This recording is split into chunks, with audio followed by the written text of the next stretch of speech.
Hello and welcome to episode 44 of the barn door restoration. Last episode, cargo floor framing. I got that all installed. I did mention that I needed to look up how the control tubes welded in, but it turns out they don't weld from the top at all. All the welds are from below. So I'll do that when this is on the rotisserie.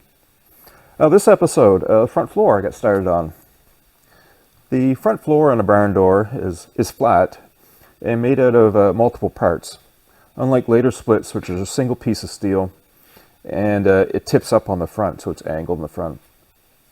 It has supports underneath the floor. That's similar to the later ones, and they're just 18 gauge with a small lip on them. Actually, I'll take this out. So it's got just a small lip. It spot welds to the vertical panel, the splash panel, and then welds to the pedal beam. And in the driver's side one, spot welds to the front valance. And the driver's side one has a notch, and that's so you can remove the pin for the park brake lever. A passenger side one is short because of the heater duct that comes into that area. So the floor is all 18 gauge metal and 5 major pieces. So you have your 2 wings. There's a front section as a hole for the heater duct, a center section, and that supports a shifting lever, bolts into it. And there's a pedal section. The pedal section is removable on these. Bolts in place. There's also a small trim piece that goes around the steering column. And there is the center section does have a second layer underneath that reinforces the center. So my original floor is very bad shape. The supports looked almost good, but rusted very thin in the middle. Its section's missing. The lip was rotted off at multiple places. Really nothing to save there. Luckily, it was easy to make drawings off of, get my dimensions. And then the rest of the floor is in very bad shape. But there was still lots of information there. You can see the ribs, you can see where they terminate. And there was just enough metal to see where they terminated on the ends. And there was a small piece here, which is actually the lip that tips down to weld to the wheel well. So by having that information, I was able to measure up where all the ribs are and get the shape of it. And the same with the other parts. They're in really bad shape, but there's still a lot of detail. You can see the seams, the bolts for the foot pedal. This one did have a little bit on it, the rear lip that actually goes against this, but it must have fell off. It was pretty rusty. Again, the ribs were all there. And this one actually has the slot for the heater duct.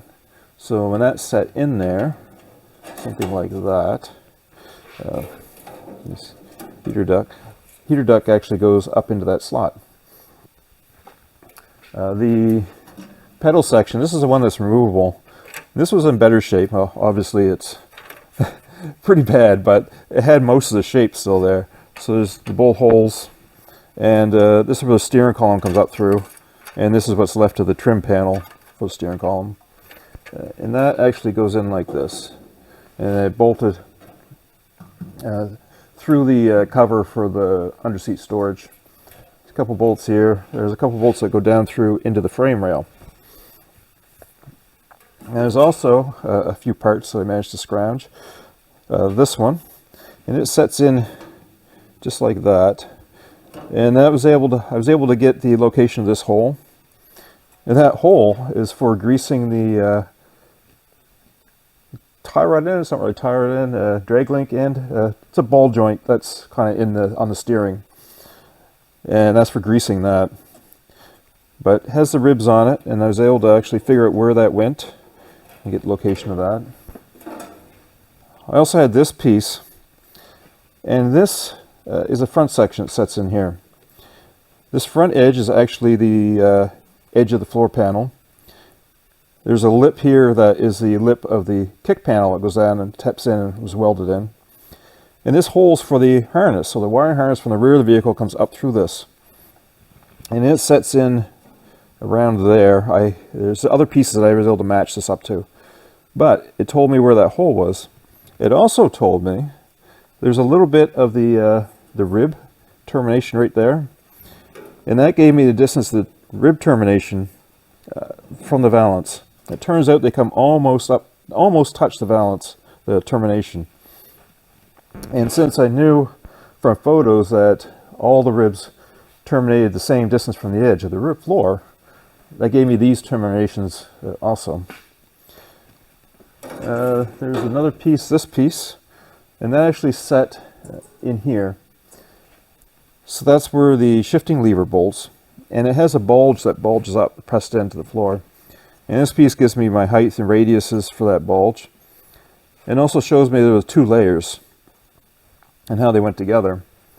And that was actually welded onto this piece right there like that. So they were welded onto there. I was also able to tell how these are welded together because there's a gobs of welds are still left on. This piece, the support, it still has parts of the center floor on it and the bolt holes for the removal panel. It also shows how the double layers were put together and where the spot welds were. So it's a lot of little pieces, but a lot of information is in this still. And I was able to make a fairly accurate drawings of the floor.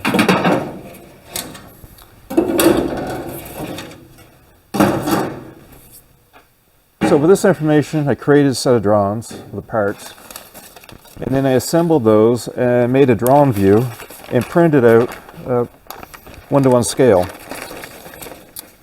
And by putting this, setting this on here, I was able to verify where everything was. And then I was also able to set individual parts in, line them up, and check that my drawings matched up with the parts. And that works really well because there's so much information, you're bound to get some of it wrong, mistakes. In fact, these ribs and this hole was all shifted, I think 20 millimeters to the center. So I was able to, when I went to put this back in, I realized my ribs and hole was offset. So by doing this, I found that error. Otherwise, I wouldn't have noticed it. So there was an error I found in my existing drawings. My front frame rail drawings I uploaded to GrabCAD, the bulge here for the clutch pedal was 7 millimeters too far back. So I fixed those drawings, and I'm going to mention them because this is kind of a major error. 7 millimeters off was quite a bit. So I wanted to mention that that drawing was off and I had fixed it. Again, if you're using these drawings, please check to make sure you have the latest version, and also let me know if you see any issues. And the only reason I noticed, because when I printed this out, the holes for the bolts were off by 7 millimeters. And then I checked with this, and they matched up. So I knew something was off. And working back through everything, that's when I noticed that this bulge on my drawing was 7 millimeters to the rear. So these 1:1 scale drawings are very helpful for verifying that things are correct. Now the floor sections, I printed out, once I verified my drawings, I printed out a 1:1 drawing of the panel, and then started with the ribs. Now the ribs, let me get my jig. So I made I did this in another episode, but this one I did a little bit better job at, as I wanted to make it easier because there's so many ribs to press on this one. So to make these dies, they're just a 3-inch channel iron, and I clamped them together, drilled through them for a bolt. So I could slide a bolt through and weld it for alignment pins, make sure everything stayed perfectly aligned. They also work very well. I could use them to clamp my metal together. And then when I went to the press, I didn't have to worry about it moving. So it worked quite well for that. So to make these, I always start with the male side. So these are 3mm thick plate because the ribs are 3mm deep. It was a little hard to find. I actually found a piece of steel tubing with 3mm walls, so I cut them out of that. So I started with the longest rib, so I made the male part for the longest one, centered it on here, welded it on. I start with that one because it's the hardest to weld, because you have to weld it but then not damage the edge and grind it in so it doesn't affect the rib at all. So then I made the ends. So drilled out the hole the right size to give me the right gap around it. Now the first one I did was a little big, didn't come out the way I wanted it. Like here's my test piece. The rib was just too wide and too shallow a slant in it. So I ended up redoing these ends and putting a smaller hole. Anyway, what I did is I measured and welded these ends on where I thought they'd need to be. And then just took some scrap metal and set in and pressed them. Because I really only cared if the ends were lined up. And actually this was a good one. This one here is offset. So this is one of the first ones, and I could see that it was offset. And if it's off a 0.5 millimeter, it shows. It just needs a little bit off, and I could see one side sharper than the other. So the first pressing, I checked that. So I just put 2 pieces of scrap in, pressed it. And I just moved these, so I knew how much I needed to move, marked it, moved it a little, ground the weld, moved it, tacked it again, tried it again. And then once I had it looking a perfect stamp, then I just set the side pieces in place, lined them up on both, welded them in. So that gave me perfect alignment. And then I pressed the first rib, long one, and then measured off of that and pressed the next one. So to press the next one, I just looked at how much shorter it was, and I cut that much out of my out of the die. So just cut it off, snipped the weld, slid it down, re-welded it. And on this end, I just cut it off, sectioned out, and then took the end and moved it down and welded it back. And the same thing for the short ribs. So these are set up actually for the short ones. And the ribs come out beautiful. One thing you should note is make sure you remove all the weld splatter before you press. I ended up pressing a few little specks of weld into them, so I had to clean them up after. But this is a great technique for doing ribs because it does it so accurately. I used a bead roller for the bulkhead. It has advantages, but also disadvantages. You still have to press the ends, but it warps the metal differently. There's a lot less warpage when you're pressing it this way.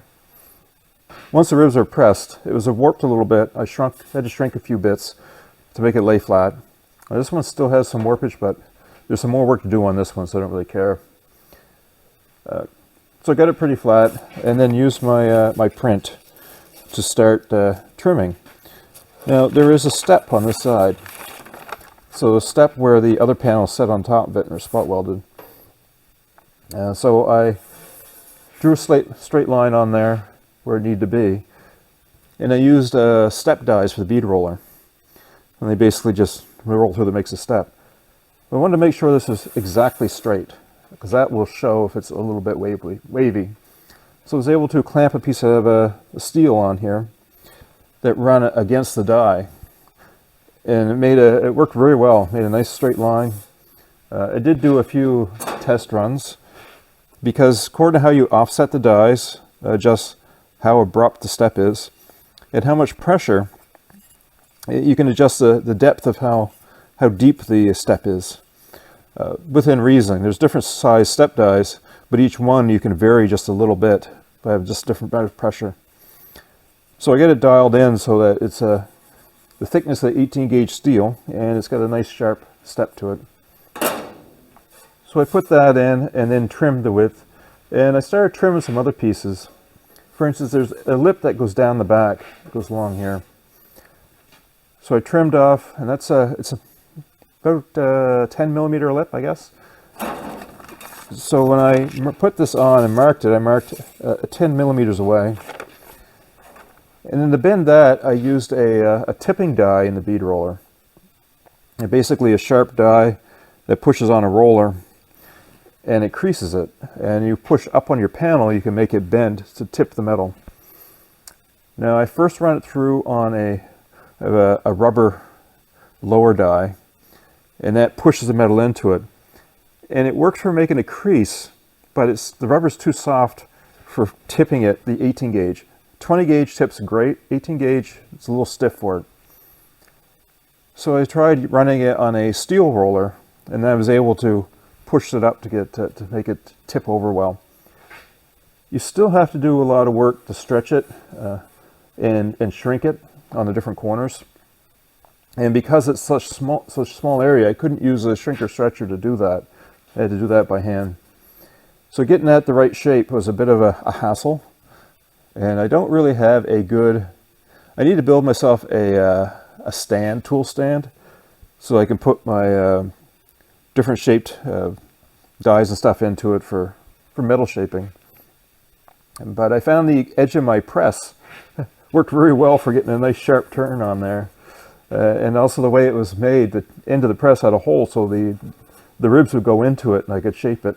So that worked actually quite well, although it took me probably 15 minutes of work on each one of these to try and get that lip perfect. And once I had that lip done, or very close, I then trimmed this side so it would fit in here. And then I made sure that this fit the wheel well. The wheel wells can move around a bit. So I made sure that the lines were straight and everything. This was all fitting good. And finished off the details. So there's still some work to do on these panels. I still have to finish trim in these areas around the door. There's also some notches here for where the dog leg has the door seal in it. It notches into this where it curves. I'm not exactly sure the size of that, so I'm going to leave that and notch it in when I do the dog leg. Now this panel is almost perfect. It just needs a little trimming here.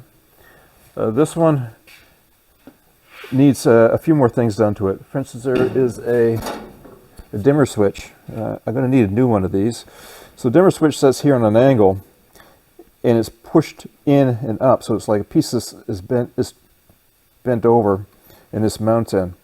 I got to press that in. So there's a little too much material here now. It bulges up, but when I press this dimmer into it, that'll suck that in good. Now over here, there's also a notch for the clutch pedal to come up through. And so there's too much metal there now, but when I cut that notch, I can shrink it a little bit. Plus, it'll actually set down in there nicely when it welds anyway. So even though it's got a little too much metal, it'll still weld in good. But I'm hoping when I notch it out, it'll take some of that out of it. Well, that about covers everything for this episode. I'm very happy with how these panels are coming along. The ribs come out great, and they match very well to what originally was there. I should mention that all these ribs originally there's variance between each panel, but also the ribs within a panel. So the original panels weren't very accurate, but you really can't tell by eye unless you really look at them. But these match very closely. Next episode, it's going to be doing the center panels. So I'm hoping to have all the center ones done, and also these end ones finished off. So last episode, I asked about the format of the video of the work being done. And the response was, it's good the way it is. So I'm not going to try and make any changes there. Some videos may grow in length a bit if the content justifies it, but in most cases, it'll be about the same. I am going to try to improve the video at the very end, the detailed video. I notice that when I pan the video, sometimes it shudders. I go too fast, it shudders. And I'm not showing the detail. I want to improve that so it's a little more accurate. So, well, thanks for the comments. I really do appreciate them, even though I don't respond unless it's a direct question. I do appreciate them. And thanks for watching.